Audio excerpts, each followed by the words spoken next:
In the name of the Father, and the Son, and the Holy Spirit, one God, amen. So we're going to continue our topic, this time specifically about communication and conflict resolution in the home. I think this is one of the most important topics because it defines how well we can relate to one another, how we can discuss whenever we have grievances or something is bothering us, and how we resolve whenever there is inevitable conflicts that arise.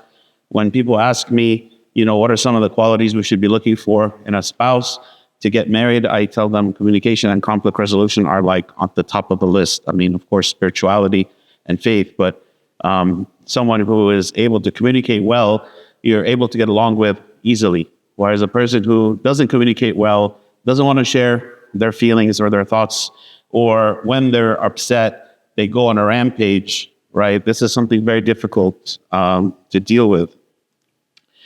So how do we build healthy communication, which is something very important? One is active listening, okay? Active listening means that we are not distracted while we are listening.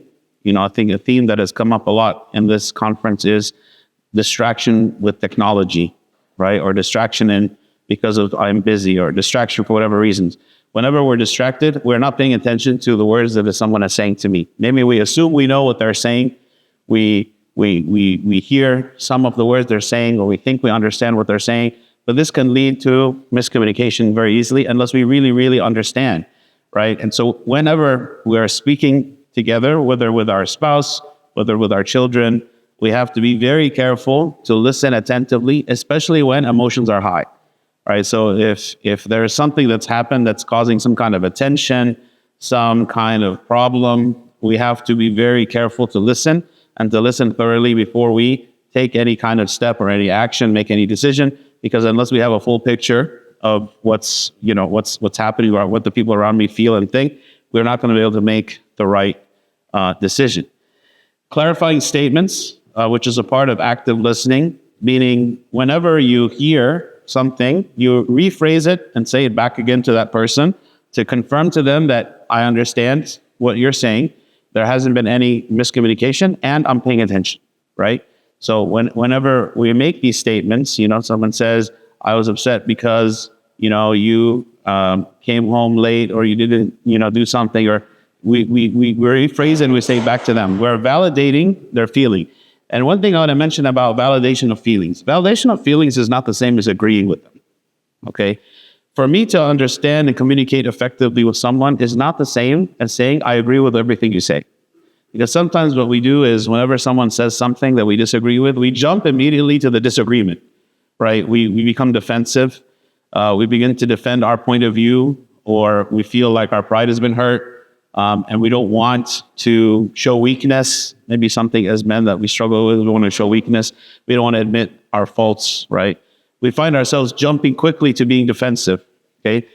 But before we can, again, formulate a response or make a decision when it comes to, something important that's happened in the home, we have to fully understand first. And to understand means that we understand it from the perspective of that person, right? So even if, and maybe this happens a lot with our children, right? Because our children have a skewed perception of reality. Although sometimes even with our spouses, we feel like maybe they completely misunderstood our intentions. So they're coming to tell us, okay, this is what I feel, okay? Validating the feelings and saying, I understand how upset you were when I said something. I understand how difficult it must have been when you experienced something. Doesn't necessarily mean that we agree with them. Doesn't mean that, I'm taking blame for what you are accusing me of. No, it just means that we are showing that we can understand and see the problem from their perspective. And this is an important part to kind of disarming the situation, calming the situation down so that they understand that we understand them, right? They have to see that we understand them. And then after they are sure that we understand them, then when I begin to speak, right, then I'm speaking from a place of understanding. I'm speaking like, yes, I understand how you feel. I understand what you think. Let me tell you from my side what I think, okay? So it helps to reduce misunderstandings, and it also helps to make the other person feel heard. Avoiding assumptions. Sometimes we jump to assumptions. I for instance, let's say, as a priest, a lot of people come with similar problems, right? And so after a while, you start to think, you know what? There's a certain category of problem, and here's the diagnosis. And there's this category of problem, and here's the diagnosis. And so you start to hear somebody saying, oh, yeah, I know exactly what you're about to say. You're about to say this problem, let me give you the answer, right?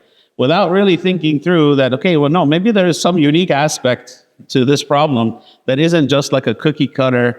It falls into this category. Let me give you my answer, right? It requires a lot of listening in order to be fully understanding of what the problem is without jumping to a conclusion too quickly, right? Don't make assumptions about how the person was thinking or feeling, what their motivations were, right? If we have questions about that, we can ask. We can say, okay, well, why did you do this? What was in your mind when you chose to do this? How do you feel about this, right? By asking questions, again, it demonstrates our desire to understand. Because especially when a person is coming who is very emotional for something that's happened, they tend not to give a lot of good, clear statements, right? They start at the end, and then they jump in the middle, and you don't know who's really involved or what's really happened. So you need to ask a lot of questions, calm things down, like be like a source of calm, and be kind of like, I remember I attended a funeral, and it was a very emotional funeral. The person who had died was young, and it was a tragic situation. And then the priest who was giving the eulogy, I was thinking to myself, I'm glad I'm not him. And he stood up, and he in his way, he calmed everything. He made everyone calm. He made everyone at peace. He refocused everyone from the tragedy that had happened to the hope that we have in God. And I remember thinking at that time, it was amazing, like how everybody had this kind of peace. Of course, there was still sorrow, but there was a kind of a peace that everyone had. Like now we are thinking about what's happening with reason and with rationality, as opposed to maybe how it was before, which was like uncontained and uncontrollable emotional, distress. Now we're kind of like, okay, life is going to continue. Things are going to be okay.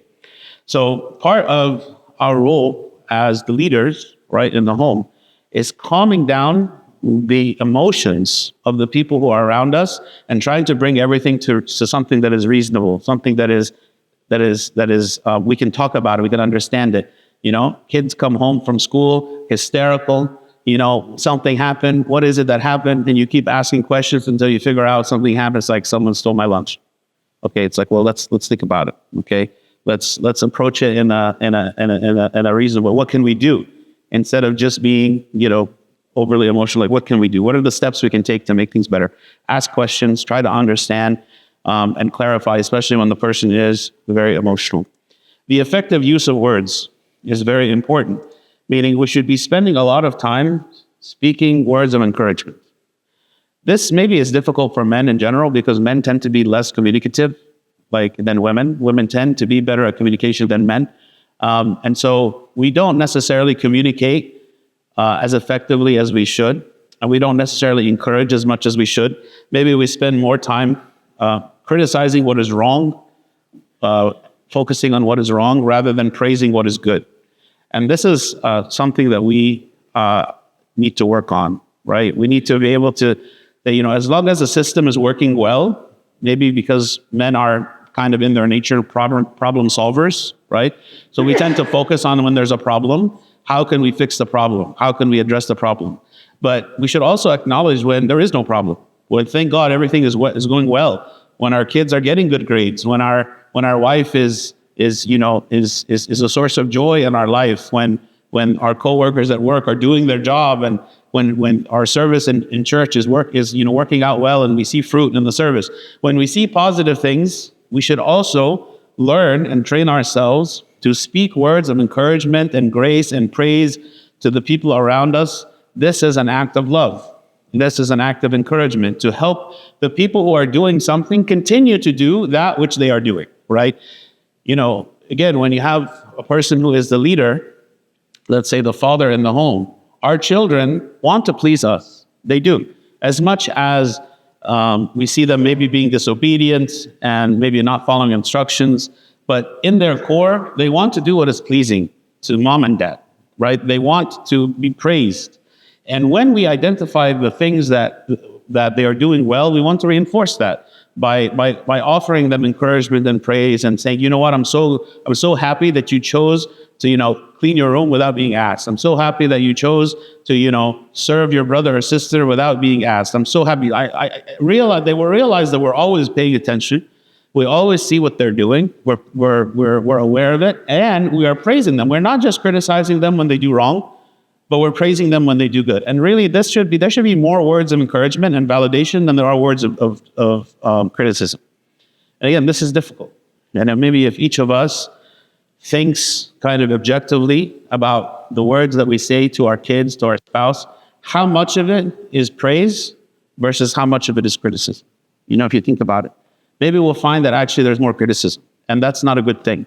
So being very mindful and intentional, because maybe this doesn't come automatically to us. Some people are by nature very validating.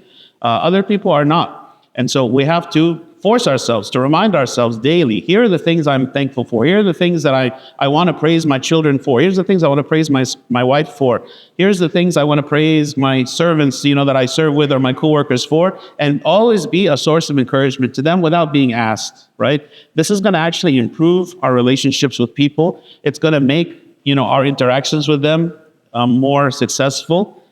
It will actually increase the respect that people have for us, and they will feel like we really do care about them, and we are able to see them completely. The other thing this does is when it comes to the time to criticize, when it comes time to say, no, what you did was wrong, they will be far more likely to listen, because they know that we see them holistically, both the good and the bad, right? It's not just we're a constant source of criticism, right?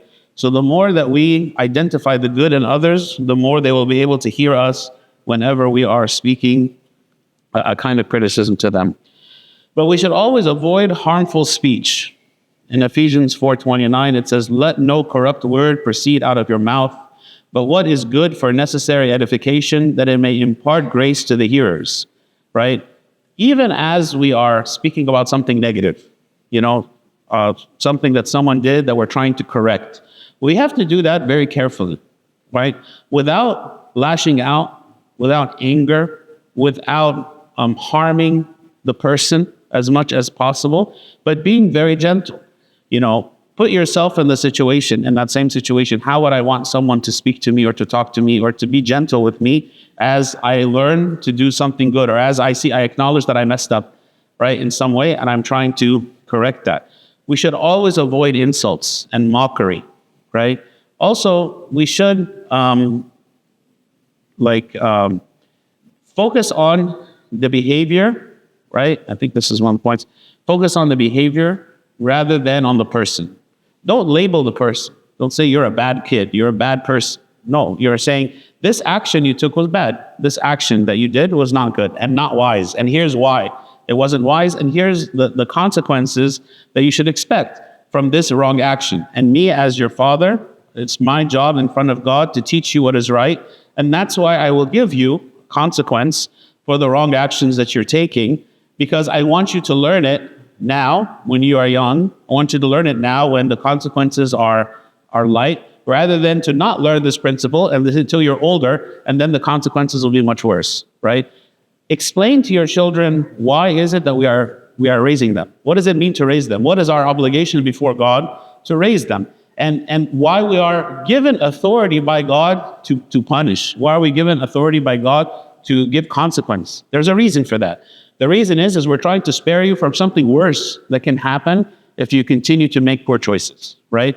Convince them as much as you're able. Doesn't mean that will always work, but as much as you are able to convince them that the role that we have is God-given, and that it is for their good and their benefit. And I guarantee you, even if they don't see it at the age that they are, eventually, at some point, they will look back, and I've heard this from my own kids, I've heard it from other people's kids, that they appreciate what it is that we did and what is it we didn't allow them to do, because they understand and see the world differently when they're older. We talked about positive reinforcement versus negative reinforcement. Don't only focus on the negative. Think about the positive rewards, right? What are the positive rewards? When you create a system, there was a couple that came to me and they said their child is very unruly and like they didn't, you would tell him to do something, and just because you tell him to do it, he doesn't want to do it. He's very rebellious, okay? And so my recommendation was, and this is my recommendation in general to any parents, is create a system of discipline. Don't let discipline be simply you like intervening every time your child does something they shouldn't do, and then you end up becoming the bad guy, right? You end up becoming the bad guy because every time they do something wrong, you go in and say, oh, this was wrong, go to your room. This was wrong, here's the bad thing's gonna happen. Instead, create a system, and that system is understood by everyone in the house. That system includes, here are the behaviors that will be rewarded, here are the behaviors that will be punished, and your expectations of your child, okay? And you tell them, this is the system we're gonna go by. And that system already has laid out in it, right? Whenever you do something, like, if we know that our child has a specific issue that he has and he does wrong on an almost daily basis, that's included there. What happens when that happens? What happens when you do this wrong thing, when you don't clean your room, when you interrupt, when you are rude, when you are disobedient, whatever? Here's what to expect. And when you are thoughtful, this is what you should expect. When you speak with grace, this is what you should expect. This is the positive things. And lay it all out, go over it with your children, and be like, here's the system. The system becomes the parent, in the sense that you don't have to be constantly, on a day-to-day basis, coming up with consequences for your child. Whenever they do something wrong, you're like, well, you know what the system says? And they're going to say, yeah, okay, then that's what happens. Like, I'm not involving myself in it like before. We've already agreed to the system. It's the law of the house. And because the law of the house, we understand it, we know it, right? It takes care of itself, both the positive and the negative. And what this does is it makes the child to feel like I am responsible for the outcome, right? It's not like someone is just kind of coming in at random points and deciding, oh, you're going to be punished because you did this. No, actually, I decide for myself. If I want this outcome, then here are the choices that I have to make. If I want this outcome, then here are the choices that I'm going to make. And it gives them the ability to choose, right? What kind of life do I want? And this is a big, important part of what we're trying to teach our children, is how to make good choices, right? Giving them the choice and making them very keenly aware of the outcome of their choices, then puts it in their court, right? Here is what you can choose for yourself, your fate, your destiny. You want a life filled with good things, or you want a life filled with consequences and punishments? It's up to you, right? And then leave it up to them to decide. Yes. How do we apply this with? With the spouse? Worshiping. To be very careful. Yeah, obviously it's different, right? Yes. That's for the same exact way. It works at first, but this is that sounds like the better figure of black. It walking the open for 5 minutes on the phone, we go to the record. So they'll get work right shared in the or the we agree that it's a government responsible with taxes. Clarify if this you want to fix it or if this will fight through it to do their so we come up with but it's a mutual that rate of that. Thank you. The difference between the children and the spouse is that the parent has authority over the child, and the parent has responsibility to raise the child. But the man does not have the authority or the responsibility to raise his wife. And this is a key difference, right? When you speak to your wife, you're speaking to her as an equal, right? When God created Eve, he created her as an equal to Adam, not subservient to him. And even though, yes, the woman is to submit to the husband, but this type of submission is a submission of love. It is not a submission where he is the authoritarian and she is just going to follow anything that he says and that's it. And actually, if that is the relationship that the husband has with his wife, then you're failing, unfortunately, right? Because that is not a mutual relationship of love and respect. It's not a relationship of equals, of partners, right? Also, when the man takes kind of upon himself to feel like it's my job to raise my wife, to teach her good principles and so on, in the way that I would teach my children, then you're going to lose her respect more because she's not going to appreciate being treated that way. Also, it kind of puts us in a position that's like, well, why do I think I'm always right? You know, if I take upon myself the role of being the authoritarian, even with my spouse, it's like, well, I'm not going to consider maybe I'm the one that's wrong, or what's going to happen if my wife tries to treat me the same way and she tries to teach me lessons, right? So the approach, like what Abuna Benjamin said, the approach for dealing with our spouse, like let's say there is something she's doing that's bothering me, right? And it's a characteristic that she has, it's something she's saying or she's doing, she's bothering me. This goes back to the effective communication. How can I communicate with her? When, and again, don't accuse her. Say, when you do this or this, or where you say this or this, it makes me feel upset, makes me feel sad, makes me feel disrespected. See what her response is, right? The first step is communication. Okay, then the next thing is, okay, once you've communicated it, right, and to make her feel like this is something that's important to you, what is what is to be done? Mutual love necessitates that we choose to try to change and to adapt to accommodate the other person, right? To accommodate the other person. So an act of love, whether it be from the man to the woman or from the woman to man, says, now that I recognize that there's something that I'm doing that's harming you, hurting you, upsetting you, I will try my best to change that thing, okay, if I can understand it. But sometimes what happens is there isn't understanding. How many times do we try to explain to our wives why we're upset about something and they don't understand? Or vice versa. She will try to explain why she's upset and we just kind of dismiss it. It's like, yeah, I don't really see it. I don't see why this is upsetting you so much. If we don't understand, or if we're not taking seriously the idea that the other person has been upset by our actions, right, then we won't be able to go to the next step, which is try to address it, to change our behavior, okay? I always think about, I don't remember in which of the epistles it is, but it's St. Paul speaking about how is it that a woman should be a good example to her husband. It says what? It says that through her gentle spirit, that she is eventually going to change him. What happens, unfortunately, is instead of trying to change our spouses through a good example, through love and through respect, we try to change each other through nagging, right? And maybe this is what women try to change their husbands often, is through nagging. And nagging doesn't work.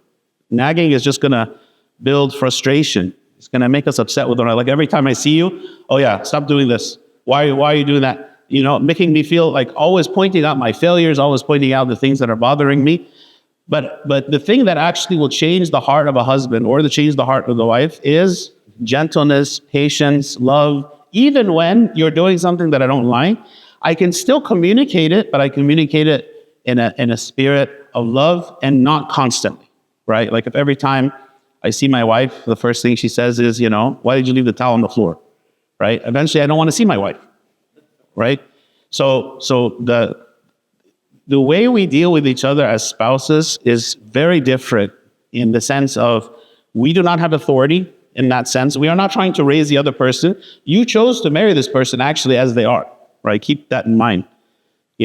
Sometimes we get into these relationships without really seeing through everything. And then now we're married and we're like, okay, now it's my job to change you, to mold you to be however I want. That's actually not the right approach, right? That's destined for failure. It's going to bring a lot of conflict in your relationship. And if you didn't see these failures and these weaknesses from the beginning, well, you should have, right? You should have taken more time to observe, who is this person that I'm marrying, and does she fit me? Does she not fit me? Now that we're here in the relationship, we have to be, because the more that you try to wield power, right, in a relationship, the more harm you can do to the relationship. There are times where power is the right approach, right? There are times where you have to put your foot down and say, we are absolutely not going to do something. But I would say that those are rare, instances. If we find ourselves using that, doing that all the time, then we have to reevaluate, like, my approach. What is the most effective way, right? Women, for instance, they're very fragile and they're emotional. Appealing to like being gentle with her instead of being very logical, you know? I gave a talk at a couples meeting, and there was this example about, like, the way that men and women speak are different. Men speak facts and women speak emotion, right? So when a man speaks, he wants to communicate a set of facts and information. But when a woman speaks, usually she is not speaking as much facts as she is trying to express how she's feeling. So there is this example of a woman going to her husband and be like, "We never spend any time together anymore." So what does she mean? Well, the man, because he speaks facts, he analyzes that statement and he says, "Well, that's false because we spent time 2 weeks ago." So it's not never, right?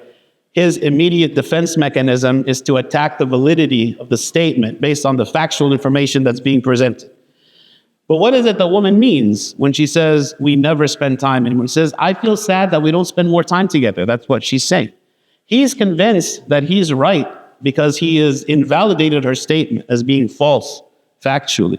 But he hasn't actually gotten to the root of the problem, right? The problem remains. So the hard part about communication between men and women is we have to try to understand what we're actually saying to each other and then take the appropriate next step. Okay, but that's like a whole other conference.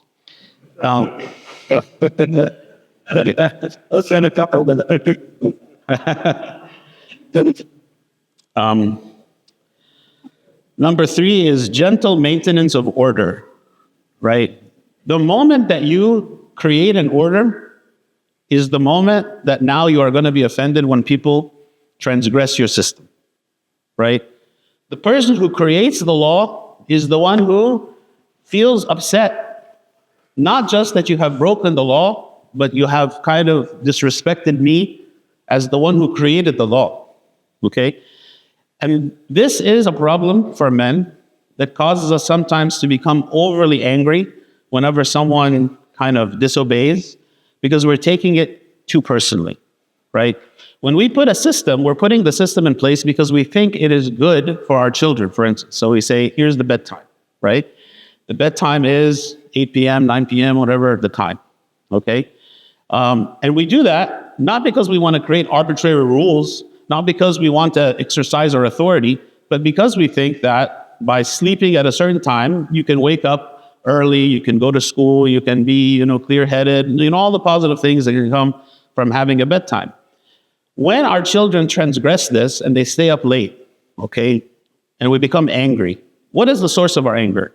Is the source of our anger, I'm very sad because my child is not going to get a full night's sleep? Or is it, I'm very upset that you didn't do what I told you to do? Okay? And so it turns from becoming, I'm upset because you're hurting yourself, because you're not following a rule that's designed to help you, to I'm upset because you're disrespecting me as your father. Okay? So that's why, like, when we say don't punish your children when you're angry, okay? And don't get angry for frivolous reasons, okay? Or at least contain and control your anger and try to understand what is the source of the anger. Gentle maintenance of order means that when I see that there is a transgression, I have to try to correct it because, yes, we can't just if we create a rule, we can't just let that rule go unenforced because then our children are going to walk all over us. Don't say something without following through with it. Don't say I'm going to do some kind of egregious punishment that we know we're never going to do because then our children are going to just not take us seriously. Okay? So, but when we try to correct it, because we have to do some kind of correction, we do it in the most gentle way possible, right? It's going to convince our kids. That doesn't mean that we're not firm. We can be firm, but without exploding, right? We can be firm without being cruel. We can be firm without being excessive or yelling or screaming, right? What I hear a lot from fathers that, where they do kind of struggle with this whole screaming or yelling, they say, well, it works. It's like, well, it works today, right? It works in this moment because you are bigger and louder than your children and you intimidate them, right? And so they're going to follow you. But the moment that they are bigger, the moment that they no longer are afraid of you, you're going to find that it's, number one, not working. And two, they've lost respect for you because now they are just challenging you. They are just aggressive with you, just like you're aggressive with them. So don't fall into the trap of, I know that when I yell or I pound something or I do something to kind of get people's attention, that's like, oh, suddenly everybody stops and they're going to do what dad said. That's not the best approach, right? Being gentle and convincing and demonstrating and showing, even if it requires time after time after time, is better. Again, be firm. Don't let people walk all over you, but you don't have to yell or scream. Okay. Setting expectations. Okay, so everyone has to know what the expectation is. Let all things be done decently and in order. If our kids don't know what the rules are, then we can't blame them for not following the rules. Don't expect that your kids know what you want. Don't expect that your wife knows what you want, right? You have to communicate it. If we don't set the expectation, then there's no way that I'm going to be able to maintain order. Balance, firmness, and compassion, right? So definitely we have to be consistent.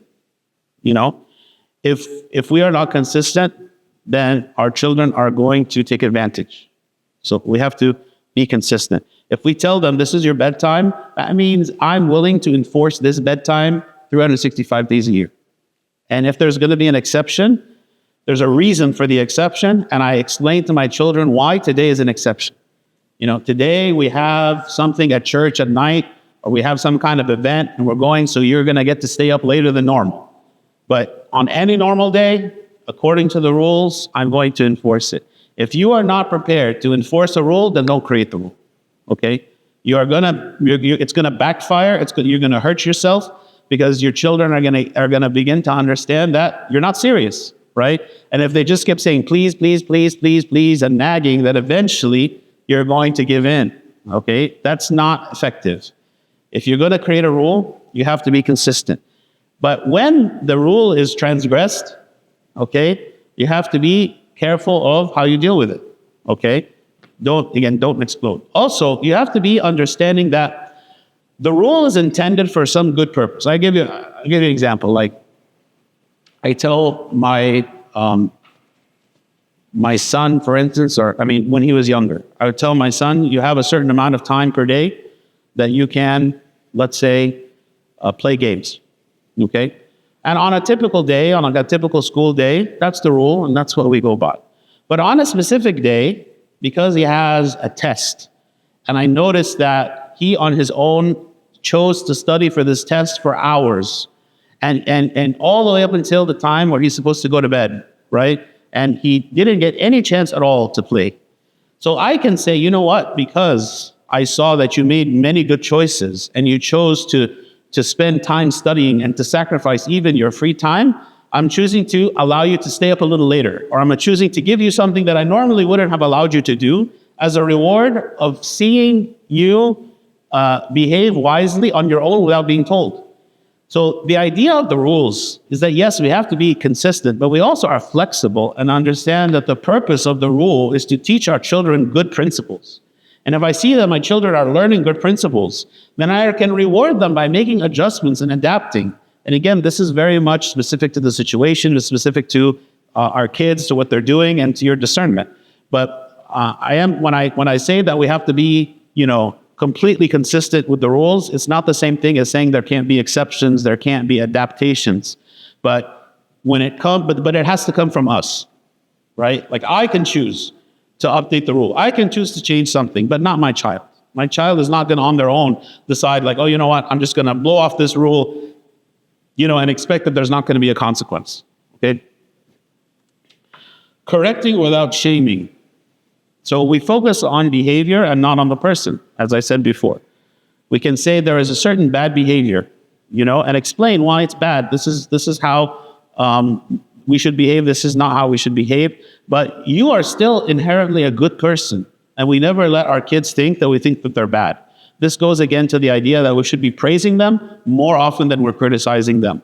Because if I'm doing that, when it comes time to criticism, they're not going to get the wrong idea. They're not going to think like, oh, dad hates me. He thinks I'm a bad kid. No, because 90% of the time, I'm actually praising you for every little good thing you've done. So when I come to say the bad things, they understand it correctly. And they'll be much more willing to change. Conflict resolution techniques. Okay, there should be a scriptural foundation in understanding conflicts and in doing things with mercy and with love, with patience. We see this in many examples in the scripture. Okay, when we approach how we serve one another, how we communicate with one another, there should be cooling off periods. Okay, don't take action when you are angry, emotional, stressed out. Give yourself time. It's okay that you don't necessarily respond immediately to the transgression. So like if our kids do something wrong, you can tell them, stop, and this was really bad what you did, and I'm going to, there's going to be a consequence for this that I'm going to tell you about later. You don't have to fully deal with the situation in the moment, something that has made you very upset and you're not thinking clearly. Also, we should be focusing on solutions, okay? One thing that works is telling your kids, what do you think should be the consequence for this thing that you did? And see what they say. And then have a discussion. Like if what they said was very little, it's like, no, I think, what you did requires a greater consequence, and have a discussion with them as to why. But focus on the solution. How can we prevent this from happening again, right? And listen to what they say. Sometimes we'll be surprised as to like the reasons why they're coming with, as to why this is a problem. As leaders in general, sometimes we are blindsided by thinking we know the fullness and reality of a problem, and we really know very little about it, right? We make assumptions. We look at something from our perspective, and we think we understand it. We make decisions about it. We set rules in place about it. But the reality is that we don't really understand the dynamics of it. And maybe there are many reasons why we might not understand. Number one, we might not want to see, right? We don't want to see that maybe I'm part of the problem, okay? Two, people are afraid to tell us, right? If someone comes and tells me a criticism about me or about, some system I've put in place or rules, then maybe they're afraid. They think, if I go tell him this, then how is he going to react? So they don't want to tell us the truth. Some people, they just want to say yes, yes, yes, yes, but they go do whatever they're going to do. Like, the parable that Christ said about the two sons. One of them said he was going to go work, but didn't. But the other one said he wasn't going to go work and did. The thing that we hear from people and from our children, it can change. Maybe our kid is going to say yes, yes to everything we say, but then whatever they actually do in practice, completely opposite. Or vice versa. Maybe they're very reluctant and they disagree and they're disobedient in the moment, arguing, but then they go do whatever it is that we ask them to do. So we have to focus on solutions and make sure we understand the problem, because we cannot solve a problem we don't understand. And that solution should come with collaboration and communication with the people around us that are involved.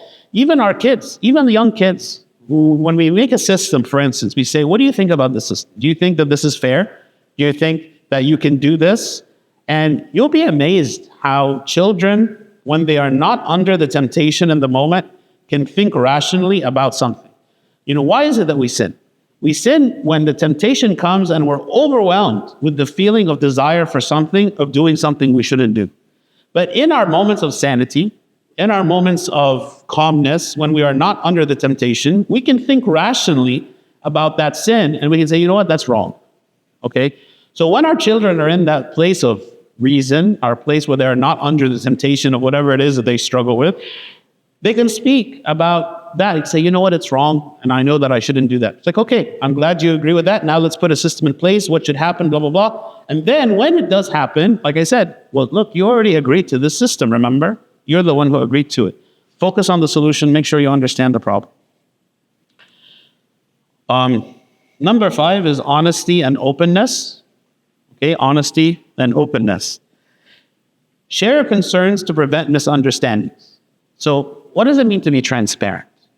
Transparent means I'm revealing to you all of myself. I'm not hiding anything from you. I'm not trying to manipulate you. I'm being open. I'm telling you what I really think, what I really believe, what I really want. I'm not saying things to try to get you to do what I want. I'm telling you the truth. Okay? And I think this is a very important tenet of creating a system, creating an order, is I'm telling you what we want to do. One thing I really don't like, and forgive me if this applies to anyone, is when people like have a wedding and they tell people to come 30 minutes before the actual wedding. I feel this is a manipulation. Look, if you want to teach people to do the right thing, okay, tell them what it is that you want. Don't do things to manipulate them into getting them to do what you want. But be open and honest, and they will appreciate it. Okay, they will appreciate it. Share your concerns openly. Be like, I'm upset because there's this situation. What can we do about it? And this helps prevent misunderstandings. Also, being vulnerable. When we are refusing to admit fault in any way in front of our children, then they're going to learn that this is, it's not acceptable to admit fault. It's not acceptable. It's not manly to admit fault, right? Whereas if they see us being open with them and transparent with them and being willing to admit fault, we are making ourselves vulnerable because we are putting ourselves under the same standard that we're asking them.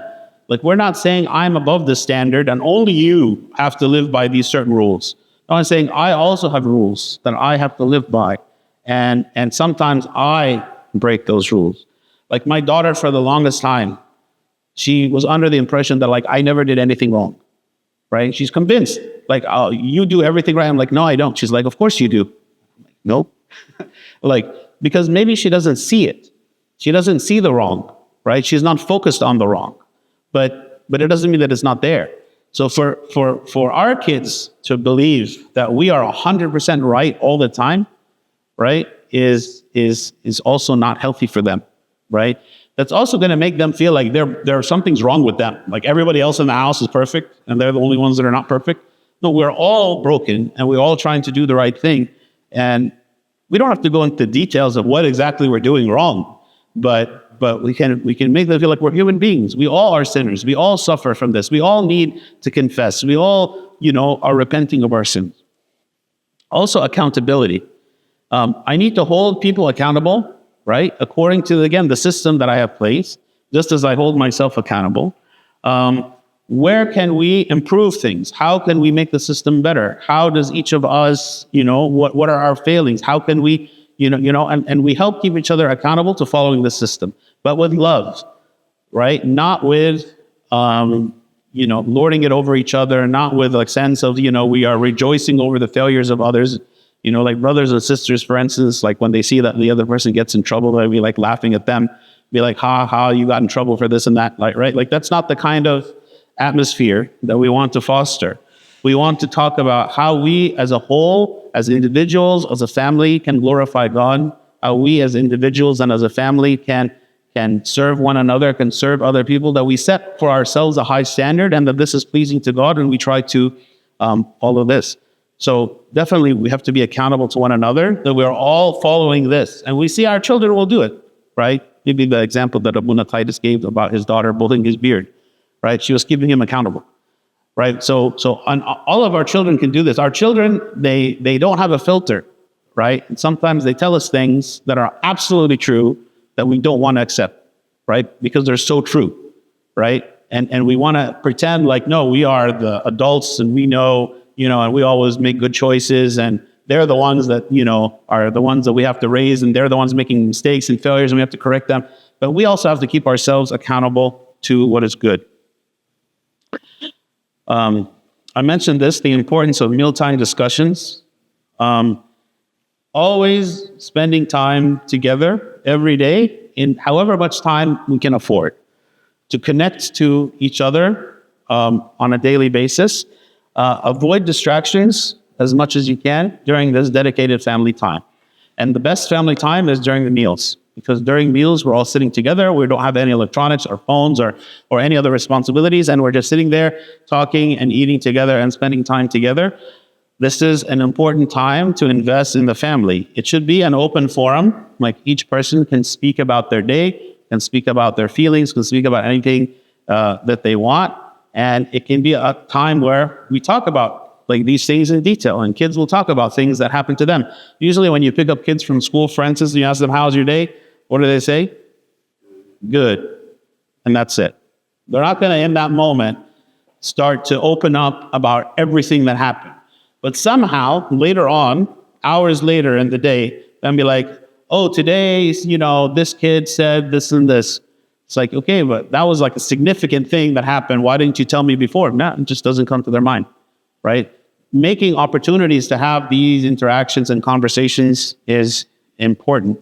And also a place for spiritual conversations. A lot of times will come up things like things that are right and wrong. Like your child will say, this person said this, or the teacher said this, and then it becomes like a moral issue and a spiritual issue. It gives you the opportunity to give commentary about what is good and what is not good, right? That happened. Or, maybe you should have taken this different decision or said this different thing. Or maybe you need to go to apologize to this person at school. And even though we are not there with them, but it allows us to have input into their day and their life. Proactive prevention. This is the last point. Proactive prevention, meaning how can we prevent problems from arising, big problems? Addressing issues early. Deal with concerns before they grow. Sometimes when we are very busy and, we don't want to invest time to doing preventative action. We kind of wait for something to explode and then we can deal with it.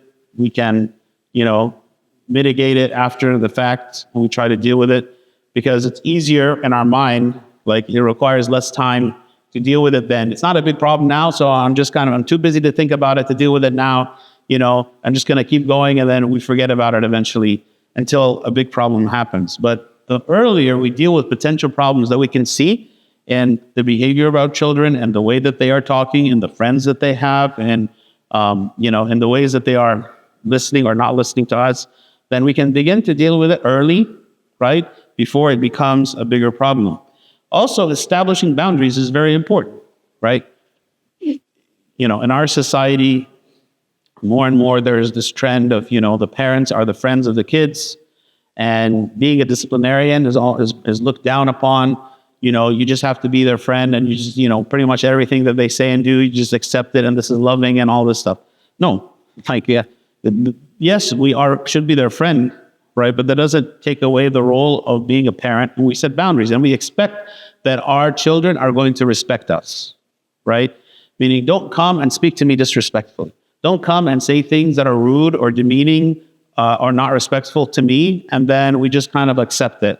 It's like, no, you're not going to talk to me like that. And you shouldn't be talking to any adult like that, not just parents, right? We want to raise our kids to be respectful and to understand that they are to submit to authority, whether it be parental authority or church authority or authority at work or anywhere.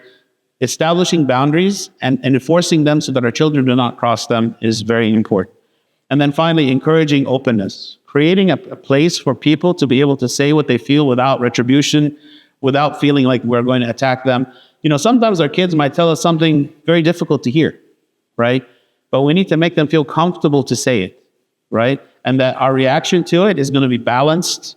It's not going to overreact, like, how am I going to accept if my child comes and tells me like they have a boyfriend or a girlfriend at school?